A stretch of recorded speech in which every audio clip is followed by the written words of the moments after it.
Magandang araw po muli mga minamahal nating mga kapatid, mga kaibigan, mga subscribers po ng ating Solid Rock Ministry Lesson Review.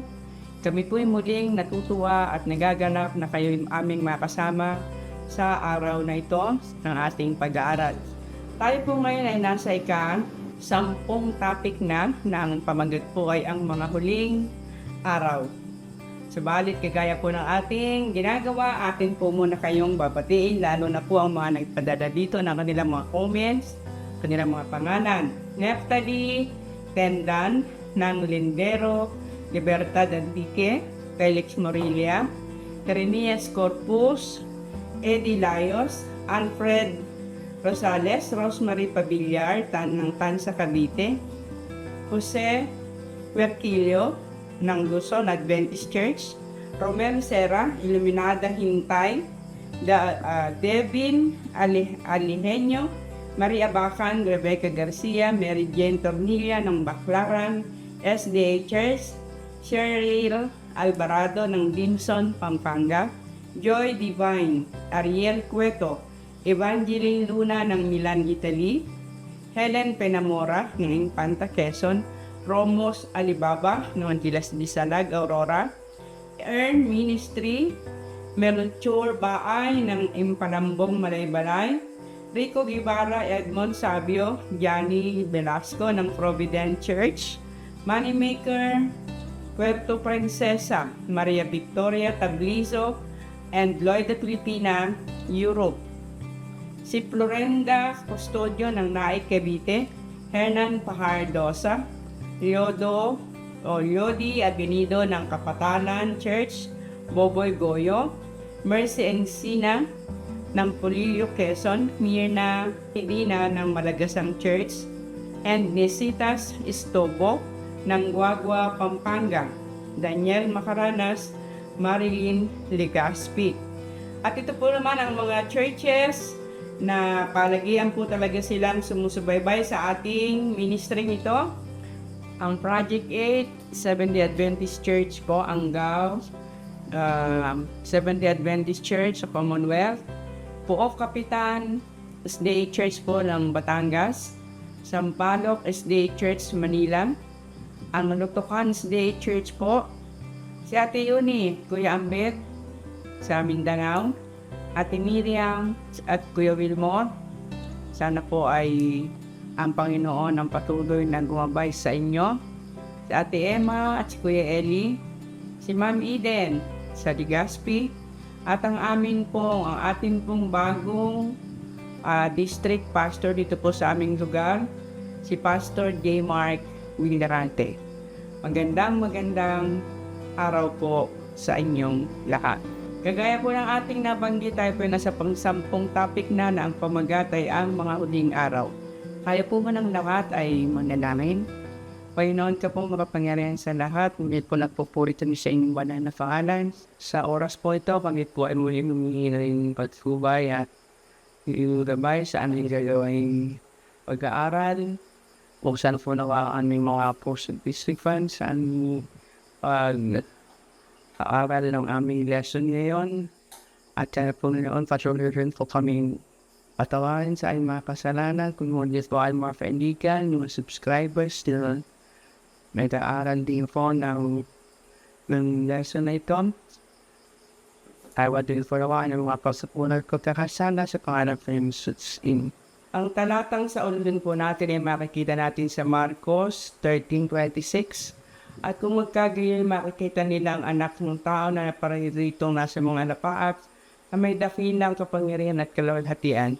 At kung magkagayoy, susuguin niya ang mga anghel at titipunin ang kanyang mga hinirang mula sa 4 na hangin, mula sa wakas ng lupa hanggang sa dulo ng langit. Ang Marcos 12 ay nagtapo sa isang simpleng ginawa ng isang balot na siya ay binilang ni Kristo bilang siyang pinakadakilang paglilingkod. Ang sumunod na kapitulo ay naghahayag ng magiging mga kaganapan sa hindi malayong kapanahunan. Subalit iniisip ng mga alagad na ito na ang magiging wakas ng sanglibutan. Niliwanag ni Kristo ang mga mangyayaring madali at ang mga mangyayari sa kawakasan ng sanlibutan. Ang mga inihulang ni Kristo na magaganap na madali ay naglalarawan din ng mga magaganap bago siya bumalik. Kaya't pag-aaralan natin kung ano ang mga aral na dapat natin gawin upang makaiwas sa tiyak na kapahamakan tulad ng mga alagad bago ang pagkawasak ng templo at ng bayang Jerusalem. Narito po ang mga katanungan na atin pong pag-aaralan at pag-uusapan sa araw na ito. Number 1, sa paglilingkod sa Diyos, ano ang pinakadasila?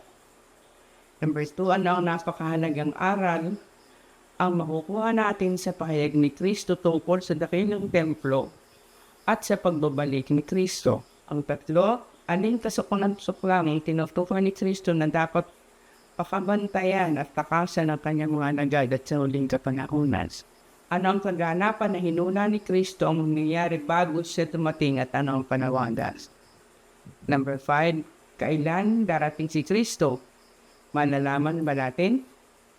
Balik po tayo sa question number 1. Sa paglilingkod sa Diyos, ano ang pinakadating?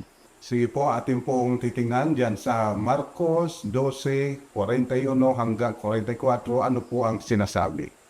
At umupo siya sa tapat ng kabangyaman at minasdan kung paanong inihuhulog ng karamihan ang salapi sa kabangyaman at maraming mayayaman ang mga naguhulog ng marami.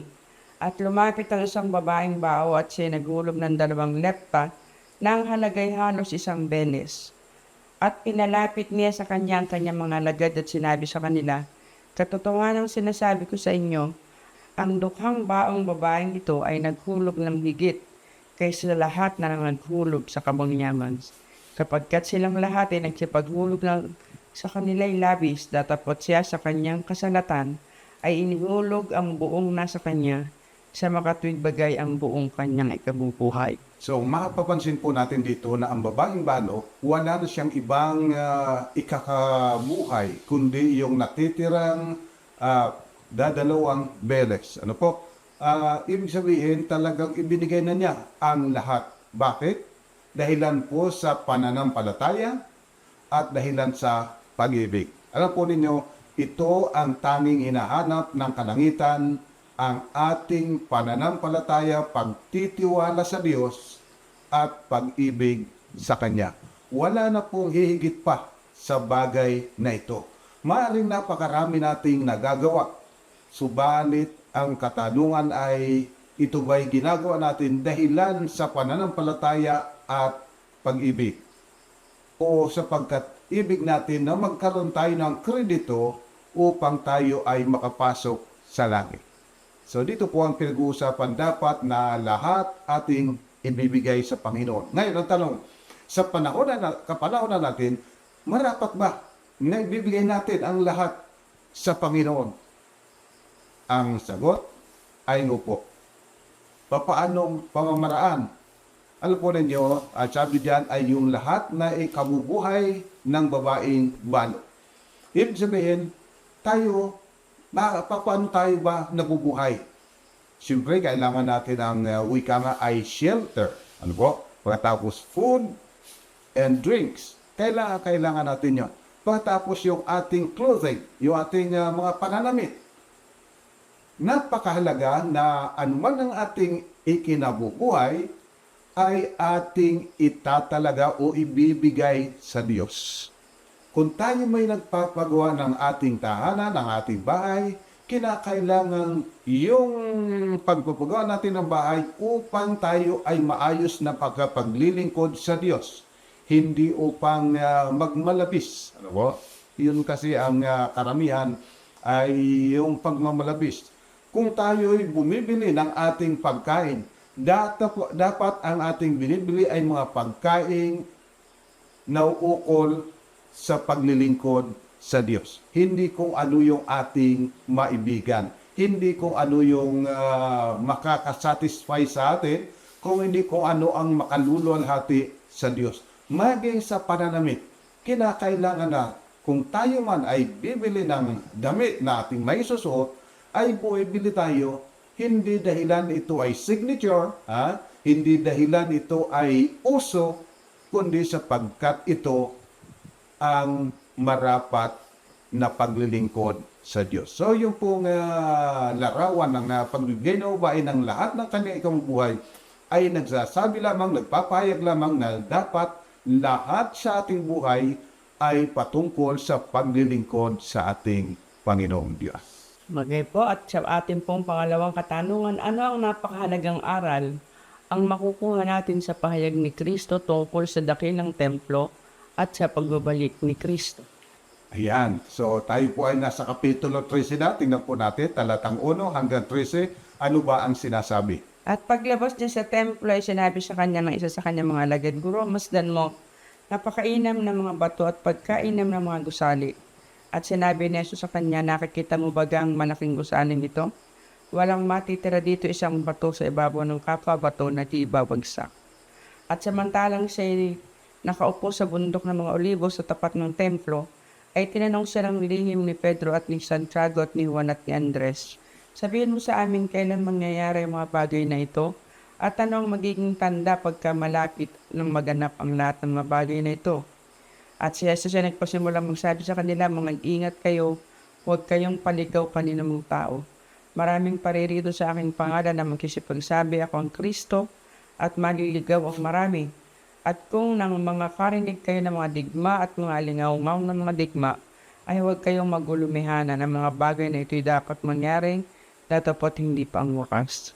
Sapagkat magtitindig ang bansa laban sa bansa at ang kaharian laban sa kaharian, at lilindol sa iba't ibang dako, magkakagutom ang mga bagay na ito'y pasimulan ng kahirapan. Datapot mag-ingat kayo sa inyong sarili sapagkat kayo bibigay nila sa mga Sanhedrin, at kayo harampasin sa mga sinagoga, at kayo magsisitindig sa harap ng mga gobernador at ng mga hari dahil sa akin, bilang patutuo sa kanila. At sa lahat ng mga bansa ay kinakailangan mo ng makipangaral ng Ebanghelyo.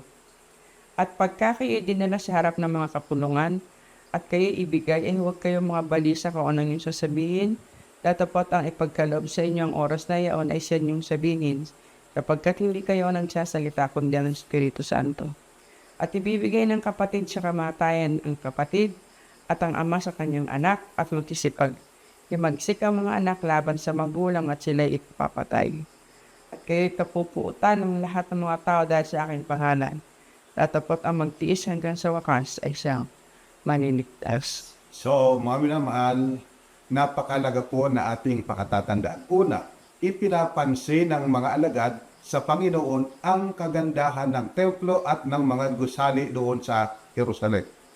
Datapot sinabi ng Panginoon na tanda ninyo darating ang araw, walang matitirang bato sa ibabaw ng kapwa bato na hindi wawasakin. Kung ating pong titingnan at pag-aaralan sa ating leksyon na sinasabi na itong templo, pagkagawa ng templo ay talaga po namang napakatibay sapagkat ang isang bato ay tumitimbang ng nasa 100 tonelada. Subalit ang wika ng Panginoon, ito ay iwawasak, ito ay gigibain, walang may iwan sa ibabaw ng bato sa kanyang kapwa bato. So napakahalaga na talagang lubusang pagkawasak. Ano po ba ang aral na nais dalahin dito ng ating Panginoon? Ano man kaganda ng bagay na gawa ng tao, yan ay mawawasak. Yan ay wawasakin. Bakit po? Sapagkat hindi yung kagandahan ang inaasahan ng Panginoon, kundi yung kabanalan. Not the beauty, but the purity. Ito ang dahilan kung bakit bago dumating ang pagdating ng ating Panginoon, bago siya bumalik, magkakaroon ng mga digmaan, magkakaroon ng mga salot, magkakaroon ng kahirapan, at magkakaroon ng talagang pagtitiis. Bakit po? Sapagkat kinakailangan na maalis lahat ng mga naitayo ng tao sa kanyang templo na siyang katawan, na siyang templo ng banal na Espiritu. Ito ay kinakailangang malinis, ma-purify. Kaya ang wika, ang magtiis hanggang sa wakas ay siyang maliligtas. Sapagkat ang wika nga po ni Ellen White, when his character is fully reproduced among his people, then he will come to claim them as His own. Kaya lahat ng ating ginawa sa templong ito, gaano mang kaganda, sa templo na siyang iglesia o kaya ay templo ng ating katawan, lahat ng yan ay marapat na mapalitan ng katwiran ng banal na Espiritu. Sa halip na yung beauty, outward beauty na ating pinagsusumikapan at ginastuhan, ang sinasabi, yung purity ang kinakailangan natin. Kaya ang wika ni Pedro, huwag yung mga palamuti ang inyong iisipin kung hindi yung kagandahang loob, sapagkat yun ang hinahanap ng Diyos. Ano po? So, napakalaga po na aral na itinuturo sa atin sa bahaging ito ng banal na kasulatan. At ngayon naman po ang ating pantatlong katanungan, alin kasuklam-suklam ang tinutukoy ni Kristo na dapat pakabantayan at takasan ng kanyang mga alagad at sa huling kapanahunan? So dito po ay tinutukoy yung dapat natin pakabantayan ngayon, noong panahon ng mga alagad at ngayong huling kapanahunan. Ano ba ang mga bagay na ito? Tingnan po natin sa 14 hanggang 18. Ngunit pagkakita ninyo ng kasuklam-suklam na paninira na nakatayo doon sa hindi dapat niyang kalagyan, kung magkagayon magsisitaka sa mga bundok ang nasa Judea, at ang nasa bubungan ay huwag bumaba ni kumasok upang maglabas ng anuman sa kanyang bahay, at ang nasa bukid ay huwag magbalik upang kumuha ng kanyang balabal. Datapat sa aba ng nagdadalang tao at ng nagpapasuso sa mga araw na iyon, at magsipanalangin kayo na ito'y huwag mangyari sa panahong tag-ginaw. So sinasabi po maliwanag mula sa hula doon sa aklat ni Daniel sa Kapitulo 9, 26 at 27 ay ihinula na mayroong kapangyarihan na babangon at wawasakin ang templo. At ito ay magiging malaking pagkawasak kagaya ng ihinula ng ating Panginoon. Kaya ang wika ng Panginoon, kapag inyong nakita ang nakatayo na sila doon sa hindi nila marapat tayuan, tumakas na kayo. At alam po ninyo, ito ay nangyari nga ng mga sundalo ng Romano noong 70 AD. Sila ay sumalakay, pinalibutan ang Jerusalem. Subalit sa hindi maunawaan, biglang nag-withdraw itong mga sundalo. Kaya yung mga nakinig kay Kristo, yung nakaalam ng kanyang babala, ay tumakas na madalian. At matapos na sila'y makatakas, bumalik ang kaaway at winasak ang templo at ang buong Jerusalem. So, walang napahamak sa sino man na nakinig sa ating Panginoon. Alam po ninyo, ang Panginoon man ay mayroon ding babala sa atin sa ating huling kapanahonan bago dumating ang ating Panginoon. Sapagkat ang pinag-uusapan po rito, ang pagbabalik ng ating Panginoon. Bago bumalik ang Panginoon, kinakailangang takasan natin kagaya ng mga apostol at yung mga kasama ng apostol nung unang kapanahonan, kinakailangang takasan natin. Alin yun? Kung atin pong babasahin ang banal na kasulatan, natatanda po ninyo yung 7 iglesia na nabanggit sa Apokalipsis.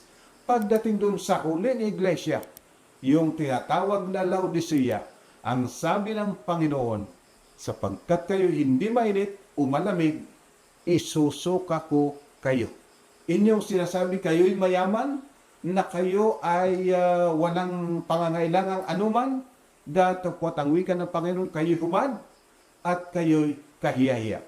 Mga minamahal, kapag dumating sa punto na tayo ay nag-iisip, na tayo ay matuwid na, ginagawa na natin lahat ng mga kautusan ng Diyos, kung magkagayon, mag-ingat ka. Takasan mo ang kaisipang yan, sapagkat yan ang magpapahamak sa iyo. Ang wika nga ng Panginoon, kung hindi ka magbabago, isusuka kita. Kaya ano ang ibig sabihin? Ang wika ng Panginoon paulit-ulit, 7 beses na kanyang inulit, ang may pakinig, makinig sa sinasabi ng banal na Espiritu. At alam po natin, ang banal na Espiritu ay nagsasalita sa pamamagitan ng banal na kasulatan. Pag-aralan po natin mabuti ang banal na kasulatan at kung ano ang katwiran na itinuturo ng banal na kasulatan, iyon ang ating sundin. Sapagkat sa batas ng sanglibutan ngayon ay parati ng ipinagdidiinan yung ating karapatan, women's right, children's right, lahat na lang na karapatan. Ibig sabihin, nagiging selfish. Pagka dumarating na yan, dapat takasan nating madali. Tayo ay lumapit sa Panginoon at idalangin natin na linisin ang ating puso, ang ating isipan, na tayo'y huwag mahawa ng pagka-Babylonia. Huwag tayong mahawa ng pagka-Roma. Kinakailangan ang katwiran ng Diyos ang makita sa bawat isa sa atin. Okay po, at ngayon ang pang-apat na tanong, ano ang mga kaganapan na hinula ni Kristo ang mangyayari bago sa dumating at ano ang panawagan? Okay, tingnan po natin sa talatang 19 hanggang 23, ano ba ang sinasabi? Sapagkat ang mga araw na iyon ay magiging kapighatian, na ang gayo'y di pa nangyari buhat ng pasimula ng paggalang, na nilikha ng Diyos hanggang ngayon at hindi na mangyayari kailanman. At malibang paikliin ng Panginoon ng mga araw ay walang laman na makaliligtas datapot dahil sa mga hirang na kanyang hinirang ay pinaikli niya ang mga araw. At kung magkagayon, kung may magsabi sa inyo, sino mang tao narito ang Kristo, o nariyan, huwag niyong paniwalaan sapagkat may magsisilitaw ng mga bulaang Kristo at mga bulaang propeta at mga nagpapakita ng mga tanda at mga kababalaghan upang mailigaw nila kung mangyari ang mga hinira. Dapat mag-ingat kayo, narito, ipinagpapauna ko ng sinasabi sa inyo ang lahat ng mga bagay. Mga minamahal, sinasabi ng Panginoon na maliwanag na mayroong matinding kapighatian ang mangyari bago siya dumating. At maliban sa matinding kapighatian, ang wika po, mga bulaang propeta at mga bulaang Kristo ay lilitaw. Mga minamahal, makatitindig lang tayo sa katotohanan kung tayo ay mataimtim na nag-aaral ng banal na kasulatan. Kaya dito po ay idinidiin ang kahalagaan na tayo'y mag-aral na mabuti ng banal na kasulatan sapagkat maraming bulaang propeta, maraming bulaang Kristo ang lilitaw sa samahampayan ng matinding kapighatian, mga minamahal. At itong mga bulaang Kristo at mga bulaang propeta, hindi lang yan yung nasa labas ng iglesia, maaaring yan ay nasa loob mismo ng iglesia. Kaya kinakailangan tayo po ay mayroong personal na pag-aaral ng banal na kasulatan na matanim ng malalim sa ating puso at isipan ang mga sinasabi ng Diyos. Unawain po natin yung mga talagang sinasabi ng Diyos sapagkat napakarami po ang gagamit ng banal na kasulatan na kagaya ng paggamit ni Satanas. Nung si Kristo ay kanyang tinutokso, ginamit din po niya ang banal na kasulatan. Kaya napakalaga po na bawat isa sa atin nagsusumikap na mag-aral ng banal na kasulatan. Lalo't higit, pag pinag-uusapan yung pagbabalik ng ating Panginoon at ang kaligtasan. Tayo ba'y naliligtas sa pamagitan ng ating mabubuting gawa? O hindi na kinakailangan ang mabubuting gawa para sa kaligtasan? Tatanda po ninyo, ang ibig ni Satanas tayo'y mapahamak. Wala siyang pakialam kung ikaw ay mahulog sa kaliwa o sa kanan. Ang importante sa kanya, ikay mahulog. Kaya marapat na pag-aaralan nating mabuti ang banal na kasulatan. Kasi pagdating po dyan sa turo at aral patungkol sa kaligtasan, kapag minsan maraming nagtuturo, maraming nangangaral na kinakailangan sundin ito, yan, ito. Kapag hindi mo sinunod, tiyak hindi ka maliligtas. Datapot, mayroon din naman sasabi, wala na kailangan yan. Kailangan natin sapagkat sa biyaya tayo nang naliligtas, hindi na natin kailangan ang lahat ng yan. Mga minamahal, pakatatanda po ninyo, ang banal na kasulatan nagsasabi, si Jesus ililigtas ang kanyang bayan mula sa kanilang mga kasalanan.